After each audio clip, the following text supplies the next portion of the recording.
विधानसभा में प्रदेश के मंत्री प्रेमचंद अग्रवाल जी के द्वारा जो ये गाली का प्रकरण है, एक वर्ग को गाली देने का प्रकरण है, इस प्रकरण पर माफी मांगने के बजाय भारतीय जनता पार्टी लोगों पर आक्रामक होने का रवैया अपना रही है।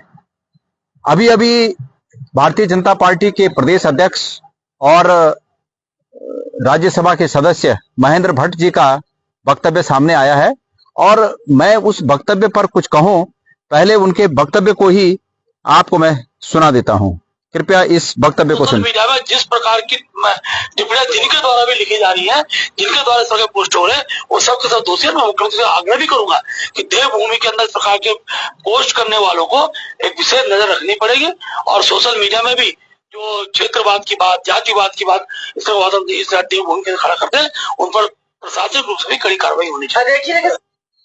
आपने सुना होगा कि भारतीय जनता पार्टी के प्रदेश अध्यक्ष महेंद्र भट्ट जी कह रहे हैं कि ये जो सोशल मीडिया पर इस प्रकरण में जो अपनी राय रख रहे हैं, जो टिप्पणियां कर रहे हैं, इन पर मैं मुख्यमंत्री जी से कहूंगा कि इस पर वो कार्रवाई करें, प्रशासनिक कार्रवाई करें, सरकार की ओर से कार्रवाई करें। उनका अर्थ है कि इन पर मुकदमे दर्ज करें और इन पर पुलिस के द्वारा कार्रवाई की जाए। तो मैं महेंद्र भट्ट जी से एक बात कहना चाहता हूं कि महेंद्र भट्ट जी, आपने भी उत्तराखंड के पहाड़ों का पानी पिया होगा और हमने भी इस उत्तराखंड के पहाड़ों का पानी पिया है। मैं चुनौती देता हूं भट्ट जी आपको कि आप किसी एक व्यक्ति पर भी आप कार्रवाई करके बताइए। मैं सब लोगों से, अपने कार्यकर्ताओं से, अपने पार्टी के तमाम पदाधिकारियों से और इस प्रदेश के प्रत्येक नागरिक से वादा करता हूं कि इस प्रकरण में अगर सरकार ने किसी एक व्यक्ति पर भी अगर कानूनी कार्रवाई या कार्रवाई करने की बात कही तो उसके लिए गणेश गोदियाल जो पड़ेगा, मैं अपनी घर कुड़ी सब बेचनी पड़ेगी बेचूंगा, लेकिन मैं उनकी रक्षा के लिए आगे आऊंगा, उनकी पैरवी के लिए आगे आऊंगा। इनकी जिस कोर्ट में ये दावा करें, मुकदमा करें, जहां जिस पुलिस चौकी में करें, हम उस पुलिस चौकी में, उस पुलिस थाने में, उस कोर्ट में उस व्यक्ति के लिए, उनके हितों की रक्षा के लिए हम आगे आएंगे। मैं आपसे वादा करता हूं, इनसे डरने की जरूरत नहीं है। ये डराने की जो बात है, ये इनकी ये प्रैक्टिस बन गई है। बड़े लोगों को डराया, इनकी पार्टी में हो जाओ सब ठीक है, फिर उसके बाद छोटों को डराने में लगे और अब तो आम पब्लिक को डराने में लग गए हैं।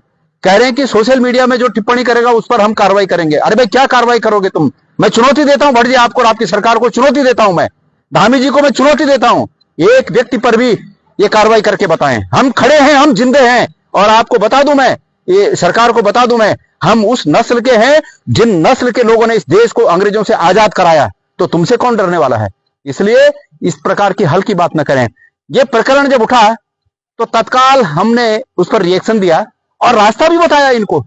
मैंने कहा कि प्रेमचंद अग्रवाल, स्टार्ट की बात है ये, जिस दिन ये प्रकरण हुआ उसके ठीक आधे घंटे के अंदर, अभी भी मेरे सोशल मीडिया में आप लोग देख सकते हैं, हमने कहा कि प्रेमचंद अग्रवाल जी अगर ये कहें कि भाई मैंने रॉ में आकर मेरे मुंह से कुछ निकल गया, मैं उसके लिए माफी चाहता हूं, सीधी सीधी बात थी, इतनी सी बात थी। अगर इतनी बात कहती तो मैंने उसी दिन कहा कि ये पूरे प्रदेश में एक विकराल रूप धारण नहीं करेगा।